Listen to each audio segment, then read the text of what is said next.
Kita pernah dapat omset sebulan tuh sampai hampir 20 juta.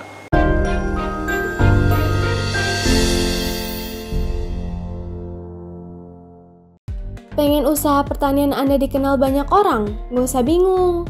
Promosikan usaha pertanian Anda dan Anda akan mendapatkan exposure yang besar.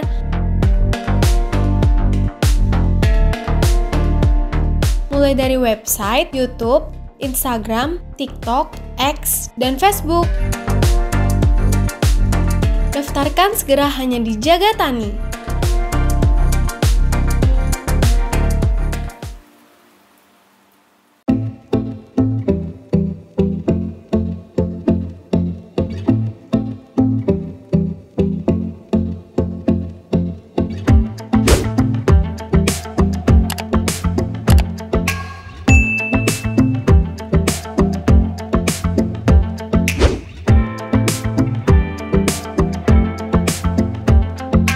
Halo sahabat tani, salam Jaga Tani. Perkenalkan, nama saya Marianto, owner dari Karisma Diskas yang berlokasi di Cimanggis, Depok.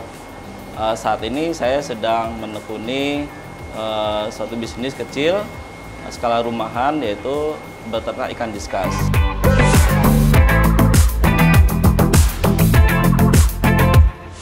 Sebenarnya saya itu di tahun 2021 tidak memiliki bakat untuk beternak ikan ya. Jadi kemungkinan pas saya pertama awal melihara ikan aquascape, jadi saya tertarik dengan ikan diskas tuh. Jadi akhirnya saya cobalah untuk memelihara. Kemudian saya belajar dari beberapa YouTube. Ternyata beternak ikan diskas itu sangat unik dan menarik gitu. Akhirnya saya cobalah berbudidaya. Ternyata ketika kita share di beberapa media sosial, banyak tuh yang pada invite dan membeli. Nah, akhirnya dari situ kita belajar untuk menambah indukan, kemudian kita budidaya, kita kembangkan. Akhirnya alhamdulillah kita bisa punya customer yang banyak. Tapi memang di tahun 2021 itu kita banyak sekali pelajaran yang saya ambil. Yang pertama adalah ketika saya belajar air itu dalam kurun waktu 1 tahun. Jadi kita harus belajar pH-nya, bagaimana TDS-nya, bagaimana menyesuaikan ikan itu nyaman di air yang tempat kita beternak itu.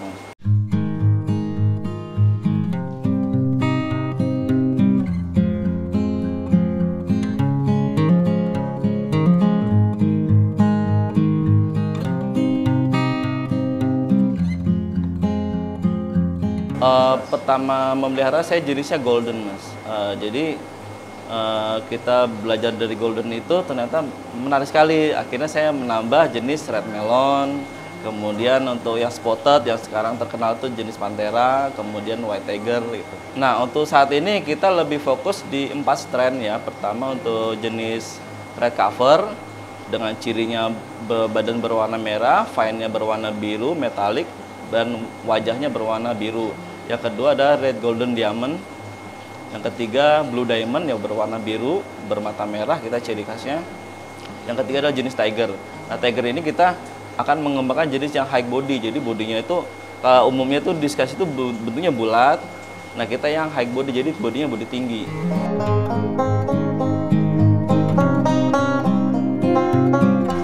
Yang harus diperhatikan adalah kualitas si ikan tersendiri. Jadi bagaimana kita bisa memilih kualitas ikan yang terbaik, kemudian genetiknya, itu aja, Mas. Maksudnya genetiknya itu asalnya? Iya, betul, asalnya. Karena ketika kita membeli satu jenis untuk kita budidaya, ternyata ada muncul nih beberapa varian di anaknya itu. Jadi itu kita benar-benar perhatikan. Karena banyak sekali metode beternak itu mereka banyak yang silang-silang. Jadi merah sama kuning, terus merah sama spotted itu.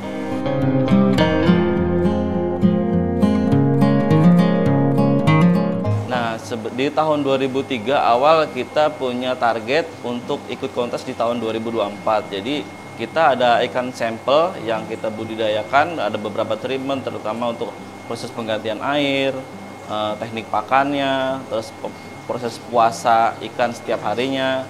Nah, itu kita perhatikan proses pertumbuhannya juga. Kemudian di tahun 2024 ini kemudian di tanggal 7 Juni 2024 kemarin kita ada kontes di SBSD yaitu Nusatik Internasional. Itu saya mencoba untuk ikut kontes.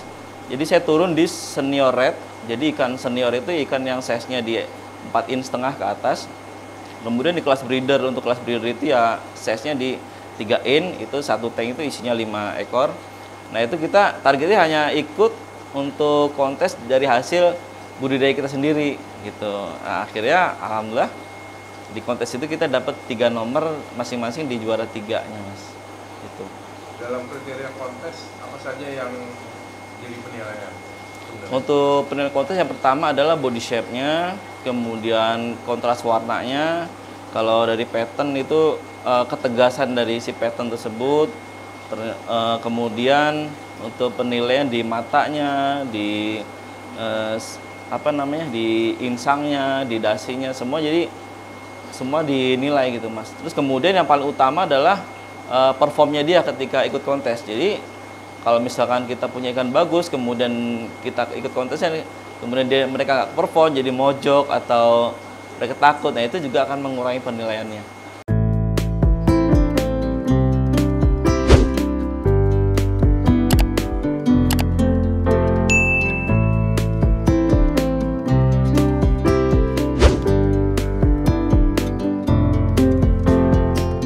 Kalau di Karisma Disu sendiri untuk size rayak kita masih pakai umumnya Artemia ya. Kemudian setelah Artemia itu kita full burger. Jadi burger itu kita bikin sendiri dari bahan jantung sapi 100%. Ada beberapa breeder yang menggunakan metode pakan tetrabit, ada yang menggunakan cacing darah, beku, ada yang mix dengan cacing darah atau burger setiap hari. Kalau kita full. Jadi untuk proses pengasihan makannya itu sehari kita 2 kali. Gitu. Pagi dan sore. Setelah sore itu jam 2, biasanya pagi jam 6, sorenya jam 2, nanti setelah itu jam 4 kita proses pengurasan 80% full. Nah, setelah itu kita ada metode puasa sampai pagi. Itu karena kalau misalnya kita udah analisa juga ketika kita proses pengurasan itu malamnya kita kasih makan, itu kan banyak yang sakit, banyak yang trouble.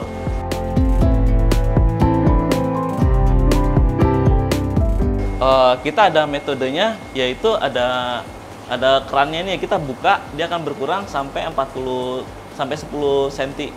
Nah dari sini kita bersihkan, kemudian kita isi air lagi, kita tutup.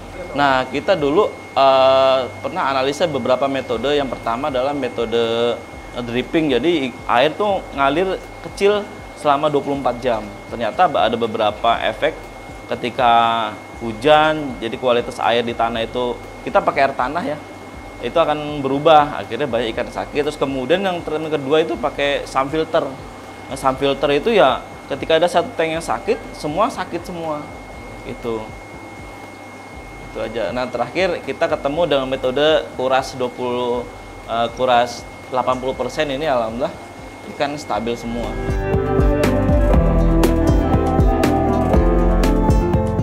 Kita pernah coba di size 2,5 in itu di umur 4 bulan, kemudian kemarin kita ikut kontes di size 4,5 in itu di umur 14 bulan. Di size 2,5 in itu sebenarnya bahannya udah kita bisa lihat ya, dari bentuk body shape, terus kerapian fine-nya, terus sama kepalanya, insangnya, matanya itu udah kelihatan body-bodinya itu. Nah kalau untuk dari anakan menjadi indukan itu berapa lama? Kita pakai yang 1,5 tahun. 1,5 tahun udah masa-masa produktif. Tapi kita biasanya sih kita memperbesar size-nya dulu ya. Kita size-nya dibesar di 4,5 baru kita proses indukan, karena kalau misalkan size-nya kecil mungkin nanti akan berpengaruh kepada anaknya. Kita ada beberapa breeder itu yang metodenya komtank, jadi semua dikumpulkan dalam satu tank, itu nanti kita kasih media telur, nanti ketika ada beberapa ikan yang masang itu dia akan kumpul di akan ngumpul di satu tempat itu gitu. Dan kalau misalnya cara kedua adalah kita bisa mengetahui jantan si betina itu, nanti kita langsung masukkan ke tank breed. Nah dari situ kita ada proses, biasanya sih sekitar 2-3 hari proses perkawinannya itu, proses masangnya.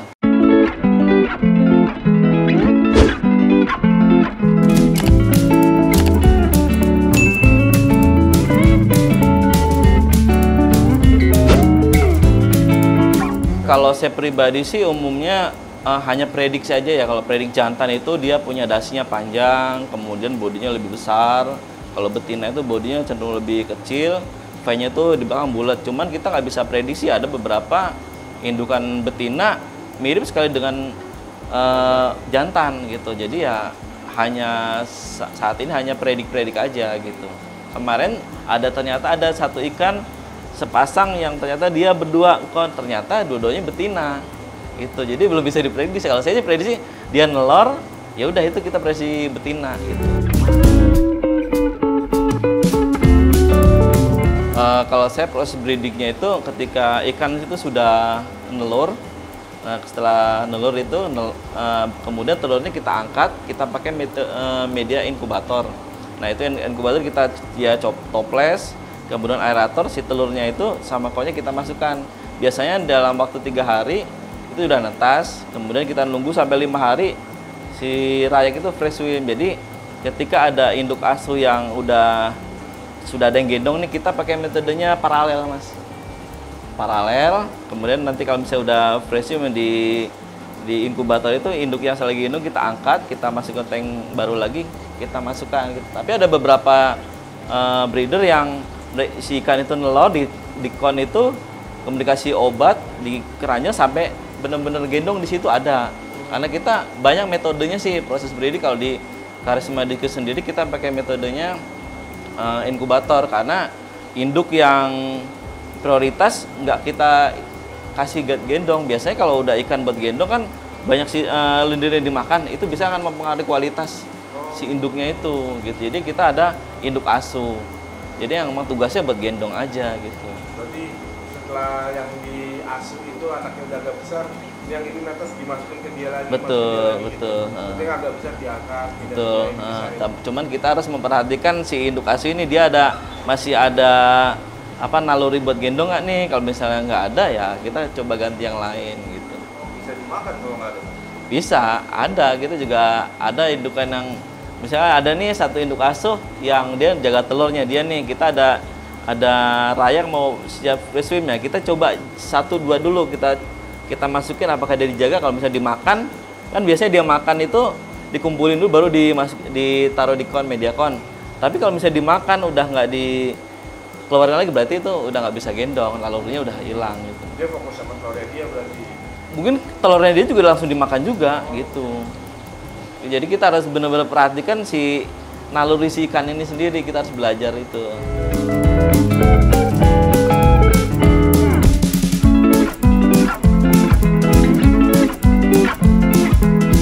Kalau omset sendiri kita belum bisa target ya, Mas ya. Jadi sebenarnya namanya usaha itu kita ada range di 1-3 tahun itu. Yang penting kita bisa jalan udah alhamdulillah ya. Terus kemudian di tahun ini sih kita udah bisa untuk bayar kontrakan alhamdulillah gitu. Karena untuk menjalankan suatu bisnis sendiri kita butuh waktu yang cukup lama, karena kita harus belajar dulu. Apalagi ikan, saya belajar ikan dari nol.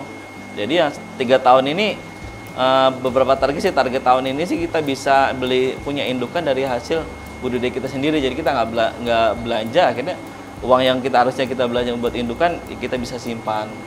Kita pernah dapat omset sebulan tuh sampai hampir 20 juta.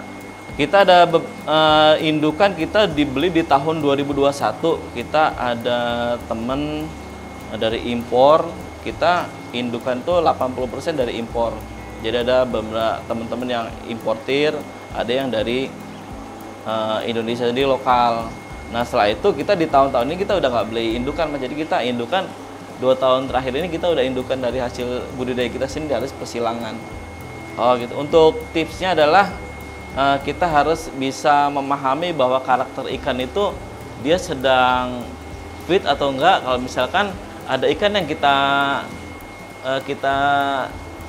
pakai tangan, ketika dia udah digoda itu dia datang, berarti dia fit, jadi berarti dia mau makan. Kalau misalkan ada ikan yang mojok atau gimana, itu berarti ikan sakit.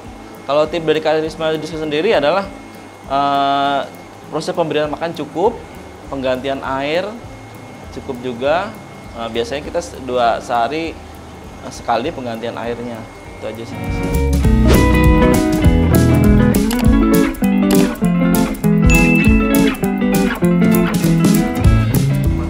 kita ada penampungan toren, biasanya kita sebelum kita gunakan kita ada metode aerasi selama 12 jam. Tujuannya untuk apa itu?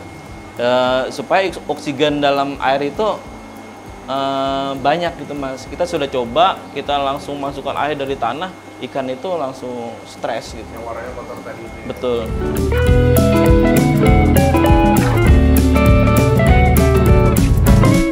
Ya harapan saya sih semoga ikan diskus itu bisa terkenal ya Mas, ya, khususnya bagi para penghobi, karena ya, ikan diskus ini kan yang sangat menarik lah. Saya aja yang dulunya nggak suka ikan, ketika lihat ikan diskus itu menarik ya, akhirnya bisa buat usaha gitu. Kita ada salah satu media sosial yaitu Facebook di Karisma Diskus Marianto, kemudian ada di TikTok Karisma Diskus Mar. Mungkin bisa hubungi di nomor 0858 9250 3000 yang lokasi di Cimanggis, Depok, Mekarsari.